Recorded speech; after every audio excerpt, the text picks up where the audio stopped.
तो एक HTML की एक और नई वीडियो में आपका स्वागत है। मेरा नाम है प्रेम सिंह और आप देख रहे हैं अर्निंग प्लानर। तो फ्रेंड्स, आज की वीडियो के अंदर मैं आपको बताने वाला हूं कि HTML के अंदर ये टारगेट एट्रीब्यूट क्या होता है। बेसिकली हमने एंकर टैग कंप्लीट कर लिया है, आई फ्रेम भी यहाँ पर देख लिया है हमने, लेकिन अभी एंकर टैग के अंदर ही टारगेट नाम का जो एट्रीब्यूट है ये मैंने आपको अभी तक नहीं बताया था, क्योंकि ये मैंने लास्ट के लिए रखा हुआ है। ये जो पार्ट है ना इस तरीके की, ये मैंने लास्ट में रख दिया था। ठीक है, तो फिलहाल के लिए किस काम आता है, कैसे हम लोग इसको यूज में ले सकते हैं, टारगेट से होता क्या है, कंप्लीट इन्फॉर्मेशन आज की इस वीडियो के अंदर आपको मिलने वाली। तो आज के वीडियो बिना स्किप के कंप्लीटली देखना और इस वीडियो के नीचे सब्सक्राइब का बटन मिल जाएगा, सिंपली आपको उसके ऊपर क्लिक कर देना है, वीडियो को लाइक कर देना है। तो ज्यादा ना वेस्ट ना करते हुए हम करते हैं वीडियो को स्टार्ट।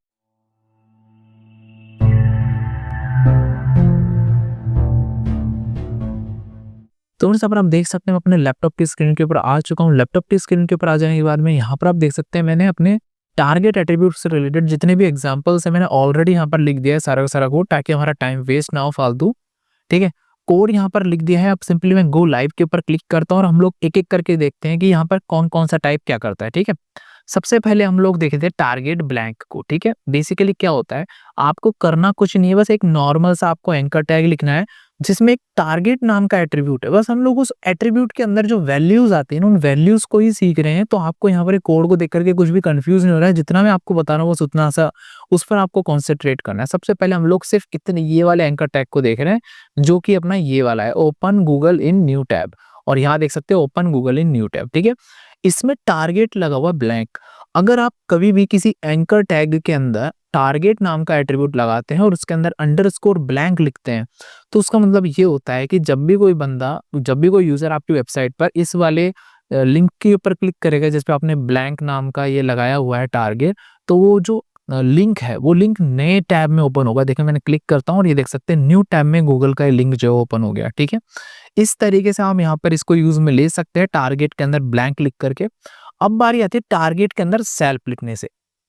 देखिए नॉर्मली जब आप यहाँ पर टारगेट नहीं लिखते हैं ना, तो बाय डिफॉल्ट वो सेल्फ ही होता है। ठीक है, अब सेल्फ में क्या होता है, अगर आप खुद से लिख देते हैं टारगेट लिख करके और सेल्फ, जैसे कि यहाँ देखिए लिख भी रखा है, यहाँ पर इस वाले के अंदर है अभी अपन open YouTube in same tab, और इसमें देखो यूट्यूब का लिंक है और टारगेट में लिखा हुआ है अंडरस्कोर सेल्फ। ठीक है, ये अंडरस्कोर सेल्फ ऐसा ही लिखना है, नाम चेंज नहीं होगा। जैसे वहां ऊपर तरफ अंडरस्कोर ब्लैंक है तो ब्लैंक ही रहेगा, अंडरस्कोर सेल्फ है तो सेल्फ ही रहेगा, आप चेंज नहीं कर सकते। ठीक है, यहाँ चलते हैं। अब जैसे कोई भी यूजर इस पे क्लिक करेगा तो सेम ही टैब में हमारा यूट्यूब का जो यूट्यूब की जो लिंक है वो यहाँ पर ओपन हो जाएगी। ठीक है, अब यहाँ पर देखिए पेरेंट कैसे काम करता है। अगर आपने यहाँ पर देखिए इस तरीके से यहाँ पर अंडरस्कोर पेरेंट लिख दिया है, तो पेरेंट बेसिकली जिस डॉक्यूमेंट में जहां पर अभी आप हैं उसके पेरेंट में ओपन करेगा इसको। अब देखिए मैं अभी कहाँ पर हूँ, मेरे मेन डॉक्यूमेंट फाइल में हूँ मैं अभी, तो मेरे मेन डॉक्यूमेंट का कोई पेरेंट है ही नहीं, तो इसीलिए यहाँ पर ये क्या करेगा, सेल्फ में ही ओपन हो जाएगा। यहाँ देख सकते हैं यहीं पर ही जैसे सेल्फ बिहेव कर रहा था वैसे ही बिहेव कर लेगा।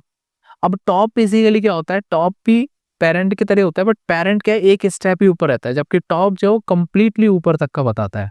पेरेंट में बेसिकली लिंक जो है अगर आपका कोई आई फ्रेम में दिया हुआ है, ठीक है, और आई फ्रेम में आपके उस लिंक के ऊपर अगर आप क्लिक करते हैं, आई फ्रेम अपना हो चुका है ऑलरेडी, तो आई फ्रेम पे जैसे ही आप आई फ्रेम के अंदर जो लिंक दिया अगर आप जैसे उस पर क्लिक करते हो उसके ऊपर लिखा हुआ है पेरेंट, तो आई फ्रेम से जस्ट बाहर वाला, यानी कि आई फ्रेम जैसे कि ये अपना आई फ्रेम है और इससे जस्ट बाहर की तरफ क्या है, अपना ये डॉक्यूमेंट है, तो इस डॉक्यूमेंट में लोड हो जाएगा अपना वाला लिंक। ठीक है, जबकि टॉप क्या करता है ना कि टॉप जैसे आई फ्रेम दे दीजिए, उसके बावजूद भी टॉप क्या करता है ना कि डायरेक्टली अपने मेन डॉक्यूमेंट में ही ओपन होगा, वो लोड कर देगा लिंक को।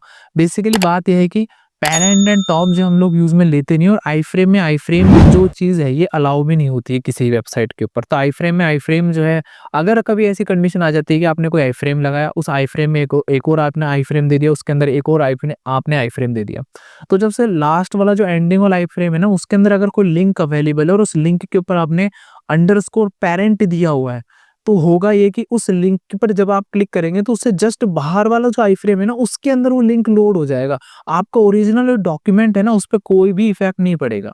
ठीक है, जबकि अगर आपने अंडरस्कोर टॉप लिखा हुआ है किसी आई फ्रेम के अंदर लिखा हुआ है, तो फर्क नहीं पड़ता वो कितने आई फ्रेम के अंदर है, वो हमेशा आपका जो मेन डॉक्यूमेंट है ना उसी में लोड होगा वो वाला लिंक। ठीक है, बेसिकली ये चीज जो है प्रैक्टिकली वर्क नहीं करती है, और कुछ टाइम बाद में मे बी शायद ये इसको डिस्पैच कर दे, क्योंकि आई फ्रेम जो चीज़ है वो अलाउ नहीं है अब, ठीक है। तो यहाँ पर हम लोग इन चीज़ों को ज़्यादा नहीं लेते हैं। बाकी आप थ्योरेटिकली किसी को एक्सप्लेन कर सको तो आप करना चाहते तो आप कर सकते हो।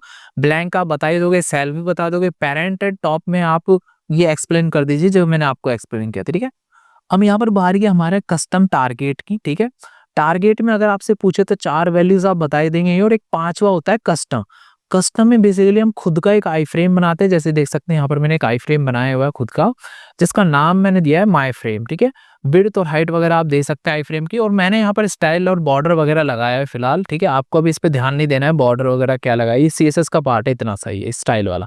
अगर आप चाहते हैं तो लीजिए, मैं इसको भी हटा ही देता हूँ, ये कोई काम का नहीं है, और बस स्टाइलिंग के लिए यहाँ पर जैसे ये बॉर्डर वगैरह आ रहा था उसके लिए मैंने हटा दिया इसको, ठीक है।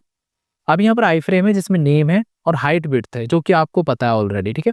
नेम में मैंने यहाँ पर माई फ्रेम लिखा हुआ है। अब याद रहे जो आपने लिखा है वही यहाँ देख सकते हैं मैंने एंकर टैग के अंदर जो अपना टारगेट है उसके अंदर मैंने ये इन चारों में से कोई वैल्यू ना लिख करके वो नाम लिख दिया जो मैंने यहाँ नेम दिया था ना आई फ्रेम का। तो आई फ्रेम का नाम आप कुछ भी लिख सकते हैं, जैसे कि मैंने प्रेम दे दिया आई फ्रेम का नेम, तो यहाँ पर मैं टारगेट में भी प्रेम ही दूंगा, ताकि ये अब एंकर टैग इसको ऐसे बोल रहा है कि जो लिंक है ना तुम्हें, इस लिंक को तुम्हें टारगेट यानी कि प्रेम यानी कि इस आई फ्रेम के अंदर ओपन करना है। तो मैं यहाँ चलता हूँ और अब जैसे ही मैं इस लिंक पे क्लिक करूंगा, 1 मिनट में रिफ्रेश कर देता हूँ, मैं जैसे अब इस लिंक के ऊपर क्लिक करूंगा तो लिंक देख सकते हैं इस आई फ्रेम के अंदर ओपन हो रहा है, ठीक है। तो इस तरीके से आप यहाँ पर इसको सेट कर सकते हैं।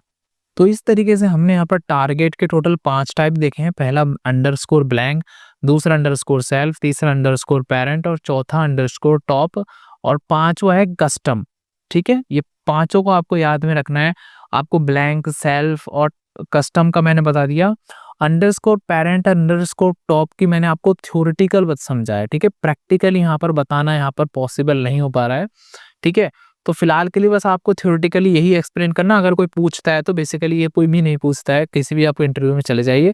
पहली बात HTML CSS में कोई पूछता भी नहीं ज़्यादातर चीज़ें, अगर कोई पूछता भी तो इतनी ये चीज़ें तो नहीं पूछेगा कोई, ठीक है। तो फ्रेंड्स आई होप आपको अच्छे सब कुछ क्लियर हो गया होगा कि HTML के अंदर ये टारगेट एट्रीब्यूट क्या करता है।